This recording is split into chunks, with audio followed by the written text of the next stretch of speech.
The LA Galaxy continue to play utterly disjointed soccer. Actually, it's worse than that. It's zombified soccer. Walking Dead level soccer.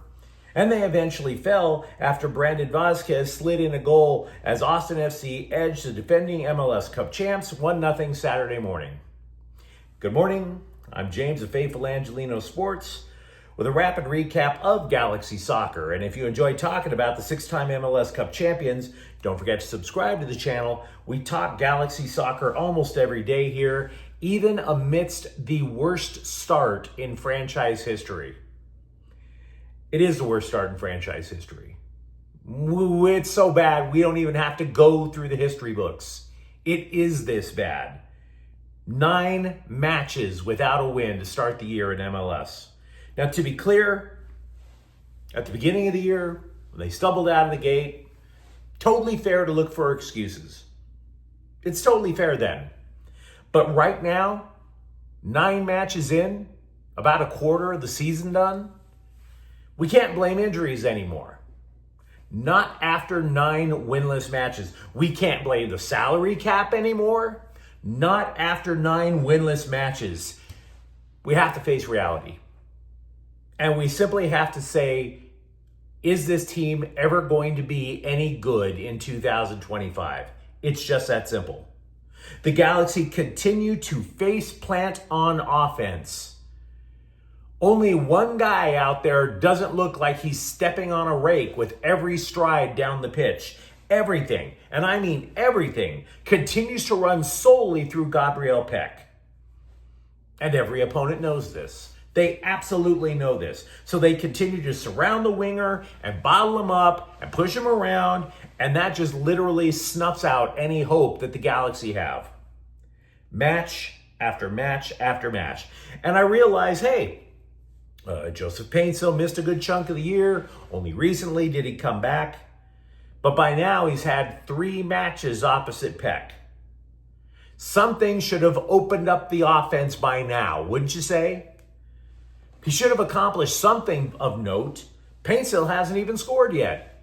Not once. The most Paintsil did Saturday was let his frustration get the best of him after the final whistle, in which it appeared that he wanted to start a confrontation with Austin players, which I get. Austin played a physical game. Why? Why did Austin play physical? Because they knew they could get away with it. The Galaxy would not take advantage or could not take advantage against any card, any foul, any stoppage. The Galaxy are 0-6-3. It is the worst start in history for the most decorated franchise in Major League Soccer. The Galaxy have been held scoreless for 6 matches across all tournaments and league play this year.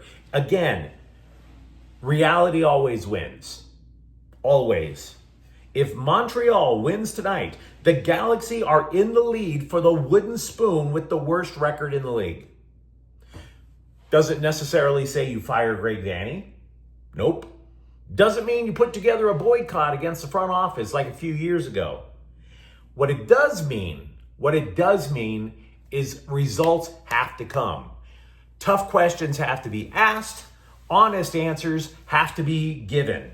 The happy talk that we have been getting has to come to an end. From Vanney, from the Galaxy front office, it is time to just sit there and embrace reality, say we suck, and say, how are we going to get better?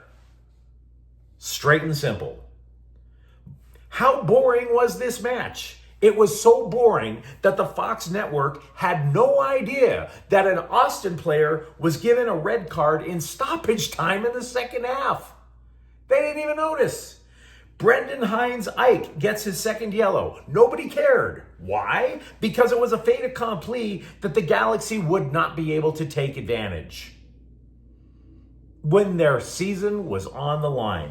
Take a moment and consider that Austin's players weren't necessarily playing inspired soccer either. Getting ejected in stoppage time in the second half should be an unforgivable error to your teammates. Didn't matter at all. Didn't matter at all. And it could have been worse. Vazquez shot a penalty in the second half that John McCarthy controlled.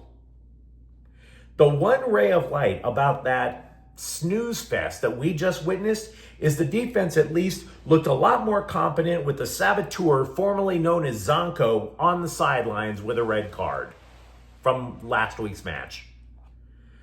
And speaking of last week, next week, the Galaxy will host Portland at 6 p.m. Sunday, April 27th. They played Portland earlier this year to a draw. So once again, the final score is Austin FC 1, Galaxy 0. And if you enjoyed hearing me complain about the Galaxy, don't forget to subscribe to the channel. We talk about the 6-time MLS Cup champs almost every day here at Faithful Angelino Sports. Thank you for watching. I'm James. We'll be back tomorrow. Faithful Angelinos is a Corte El Queso production. Take care.